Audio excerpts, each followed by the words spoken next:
Hello viewers, আসসালামু আলাইকুম। Welcome to our YouTube channel. আজকে আমাদের পাঠের আলোচ্য বিষয় হচ্ছে আবৃত দশমিক ভগ্নাংশের বিয়োগ নিয়ে। কিভাবে দুইটি আবৃত দশমিক ভগ্নাংশকে বিয়োগ করতে হয় সেটা নিয়ে আজকে আমরা আলোচনা করব।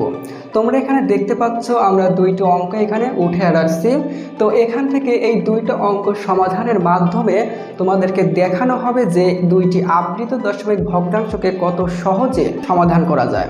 আমাদেরকে এই দুইটি আবৃত দশমিক ভগ্নাংশের বিয়োগ করার জন্য যে বিষয়টি প্রথমে লক্ষ্য রাখতে হবে সেটা দেখতে হবে যে আমি যে দুইটি আবৃত দশমিক ভগ্নাংশের বিয়োগ করব সেই দুইটি আবৃত দশমিক ভগ্নাংশ সদিশ আবৃত দশমিক ভগ্নাংশে আছে কিনা। যদি ভগ্নাংশ দুইটি সদিশ আবৃত দশমিক ভগ্নাংশে থাকে তাহলে তো কোনো সমস্যা হবে না, কিন্তু যদি তারা সদিশ আবৃত দশমিক ভগ্নাংশে না থাকে তাহলে আমাদের প্রথমে কাজ হবে ওই দুইটি আবৃত দশমিক ভগ্নাংশকে সদিশ আবৃত দশমিক ভগ্নাংশে রূপান্তরিত করে নেওয়া। আসলে বন্ধুরা, এই সদিশ আবৃত দশমিক ভগ্নাংশটা আসলে কি সেটা তো আগে আমাদের জানা দরকার। তো এই সদিশ আবৃত দশমিক ভগ্নাংশ হলো দুই বা ততোধিক আবৃত দশমিক ভগ্নাংশের দশমিক বিন্দুর পরে অনাবৃত অঙ্কের সংখ্যা এবং আবৃত অঙ্কের সংখ্যা যদি সমান হয় তাহলে ভগ্নাংশ দুইটি পরস্পর সদিশ আবৃত দশমিক ভগ্নাংশ হবে। আর যদি সমান না হয় তাহলে তারা কি বিসদিশ বা অসদিশ আবৃত দশমিক ভগ্নাংশ হবে। তো এখানে আমরা যে অঙ্কটা এখানে প্রথমটা যেহেতু প্রথমে সমাধান করব সেজন্য প্রথমটা নিয়ে আগে আলোচনা করা যাক। তো এখানে তোমরা দেখতে পাচ্ছ এই অঙ্কের এই দশমিক বিন্দুর পরে অনাবৃত ঘরের সংখ্যা আছে একটি এবং এইখানে দশমিক বিন্দুর পরে অনাবৃত ঘরের সংখ্যা আছে দুইটি। তার মানে এদের কিন্তু অনাবৃত ঘরের সংখ্যা সমান নেই। আবার এইটাতে দেখো যে এখানে দশমিক বিন্দুর পরে আবৃত ঘরের সংখ্যা আছে দুইটি এবং এইখানে দশমিক বিন্দুর পরে অনাবৃত ঘরের সংখ্যা আবৃত ঘরের সংখ্যা আছে হচ্ছে তিনটি। তার মানে এখানে আবৃত ঘরের সংখ্যাও সমান নেই। তাহলে আমরা বলতে পারি যে এই দুইটি ভগ্নাংশ কি সদিশ আবৃত দশমিক ভগ্নাংশ নয়। আমরা এই বিয়োগ করার জন্য এই দুইটাকে সর্বপ্রথম আগে সদিশ আবৃত দশমিক ভগ্নাংশে রূপান্তরিত করে নেই। তো আমরা সেই কাজটি আগে করি। দেখো সমাধান, এখানে ভগ্নাংশ দুইটির অনাবৃত অংশের অঙ্কের সংখ্যা হবে দুইটি এবং আবৃত অংশের অঙ্কের সংখ্যা হবে 2 ও 3 এর লসাগু 6 এর সমান। তো আমরা এখানে লিখলাম, দেখো যে এখানে ভগ্নাংশ দুইটির অনাবৃত অংশের অঙ্কের সংখ্যা হবে দুইটি এবং আবৃত অংশের অঙ্কের সংখ্যা হবে 2 ও 3 এর লসাগু 6 এর সমান। কি জন্য?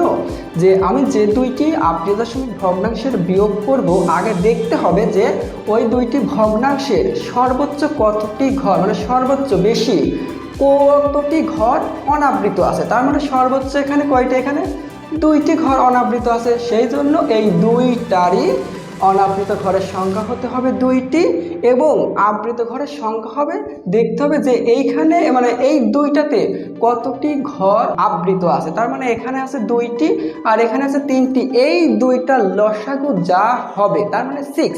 তো এই 6টি হবে এই দুইটির আবৃত ঘরের সংখ্যা। তো এখন আমরা এই দুইটাকে সদিশ আবৃত দশমিক ভগ্নাংশে রূপান্তরিত করি। প্রথমে আমরা যে এইটুকু আছে প্রথমে আমরা আগে এইটুকু উঠায় নেই। তো এখানে আছে দেখো হচ্ছে 8.243, তার মানে 4 আর 3 উপরে আবৃত করা আছে। এইটা উঠালাম আর তার পরবর্তীতে আমরা এর নিচে উঠে দেই।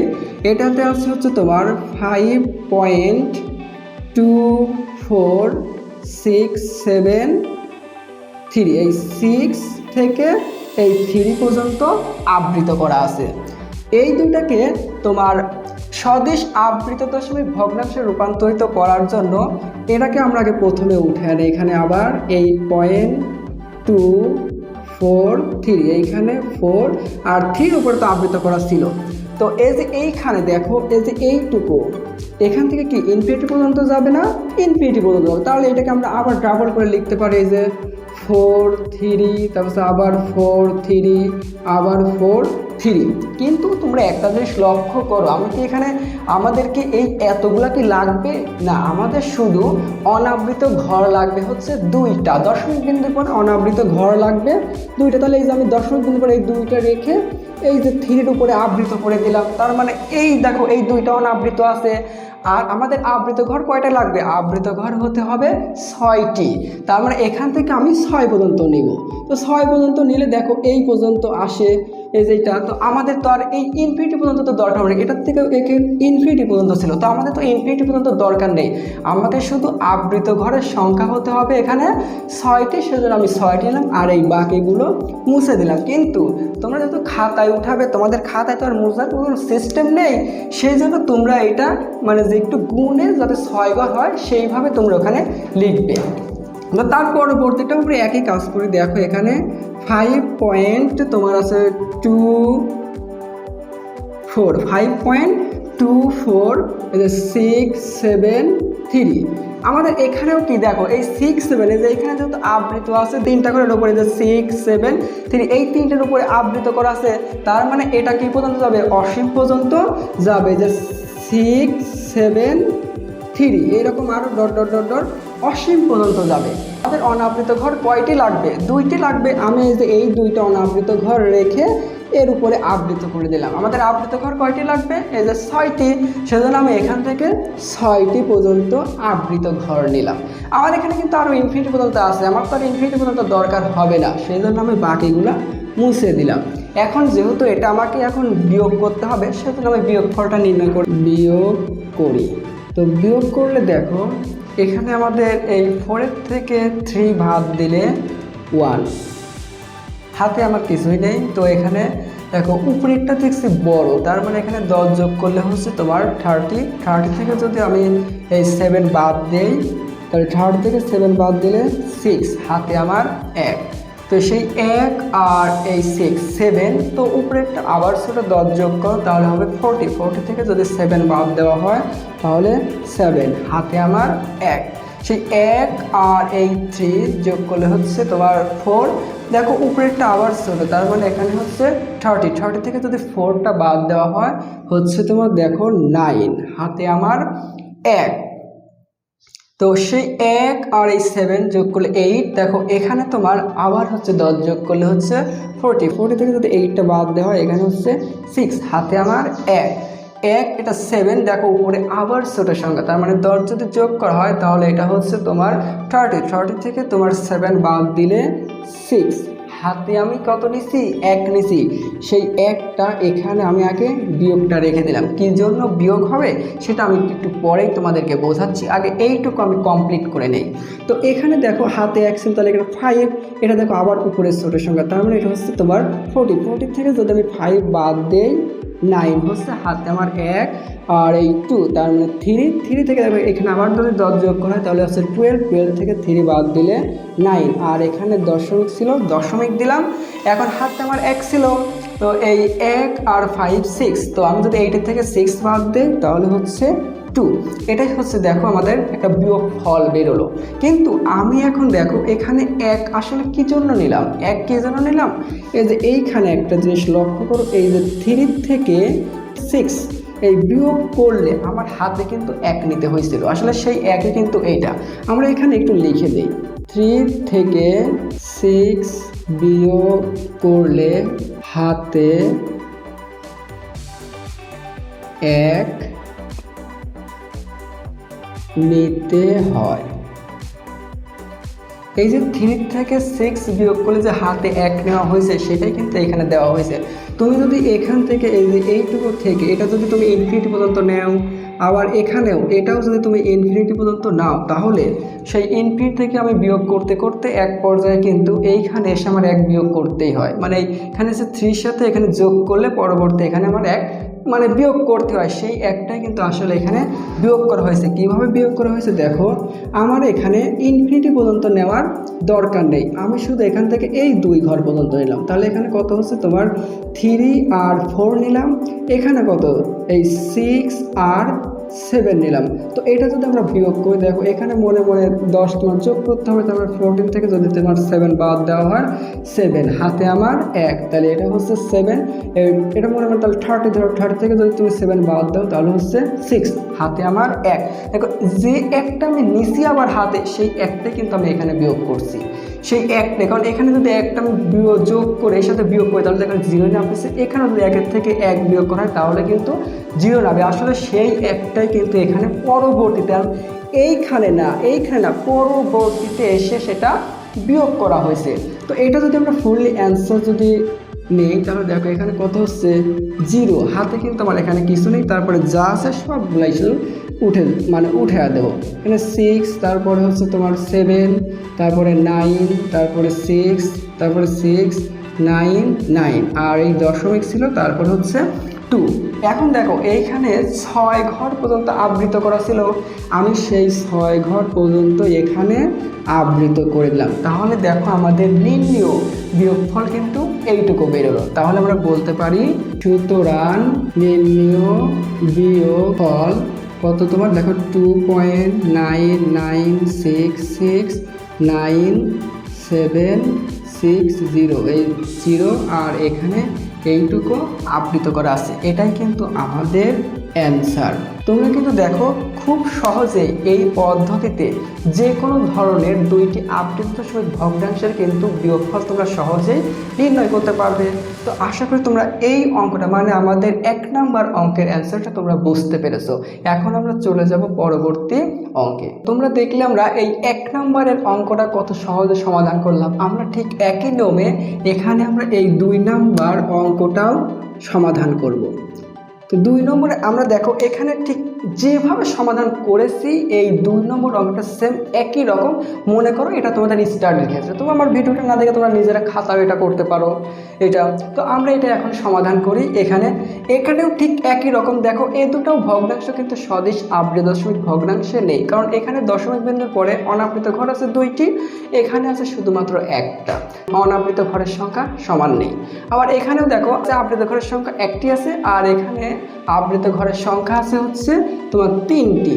তার মানে এখানে দেখো তোমার আবৃত ঘরের সংখ্যাও সমান নেই। তার মানে কি এই দুইটা আবৃত দশমিক ভগ্নাংশ মানে সদিশ আবৃত দশমিক ভগ্নাংশ নয়। তাহলে এটাকেও আমাদের ঠিক একই নিয়মে সদিশ আবৃত দশমিক ভগ্নাংশে রূপান্তরিত করে নিতে হবে। তোমরা সেই কাজটা করি। তাহলে কি এটারও কি হবে দেখো, যেহেতু এতে এই দুইটা আবৃত দশমিক ভগ্নাংশে দেখো তোমার সর্বোচ্চ তোমার 2টি ঘর সর্বোচ্চ ফাঁকা মানে অনাবৃত আছে। তার মানে এখানে কি এই ভগ্নাংশ 2টির অনাবৃত অঙ্কের সংখ্যা হবে 2টি। এটাও ঠিকই আছে। তারপরে দেখো এখানে দেখো তোমার এখানে হচ্ছে আবৃত ঘরের সংখ্যা 1টি, আর এখানে আছে আবৃত ঘরের সংখ্যা 3টি। তার মানে এদের লসাগু করলে কত হবে 3 হবে। সেই জন্য আমরা এখানে 1টি, তার মানে আবৃত ঘরের সংখ্যা দেখো আবৃত অঙ্কের সংখ্যা 1টি, আর হচ্ছে তোমার এই যে 3টি, এদের লসাগু হবে 3। শুধু আমরা এখানে শুধু এখানে একটু আমরা মুছে এটা বসায় দিলাম। এখন আমরা এটাকে সদিশ আবৃত দশমিক ভগ্নাংশে রূপান্তর করি। এখানে এইটুকু যা আছে সেটুকু আমরা উঠে নিই। দেখো এখানে তোমার 19.345, এখানে 5-এর উপরে আবৃত করা ছিল, এটাকে সমান দিলাম। তারপরের বর্তিটা উঠাই 13.2349, এখানে তোমার 3 থেকে 9 পর্যন্ত আবৃত করা আছে।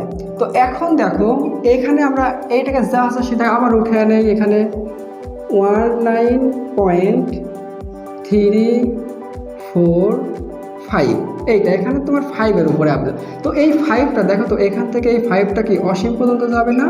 অসীম পর্যন্ত যাবে, আরও অনেক দরজা পর্যন্ত যাবে। কিন্তু আমাদের এখানে দেখো আবৃত ঘর কয়টি, অনাবৃত ঘর কয়টি হতে হবে 2টি। এখানে আমি অনাবৃত ঘর 2টি রেখে এর উপরে আবৃত করে দিলাম। এখন আবৃত ঘর হবে কয়টি 3টি। তার মানে আমি এই যে 3টা ঘর আবৃত করে দিলাম, আর বাদ বাকিগুলো আমার মুছে দিলাম, কারণ ওগুলো তো আমার আর দরকার নেই। আমার যেটুকু দরকার আমি সেইটুকু নিলাম। এটাও ঠিক একই কাজ করি। দেখো 1 3 পয়েন্ট, এখানে আছে তোমার 2 3 4 9। তাহলে এই যে 3 4 9, এই 3 4 9 এটা কি অসীম পর্যন্ত যাবে না? অসীম পর্যন্ত যাবে, কিন্তু আমাদের অসীম পর্যন্ত দরকার হবে না।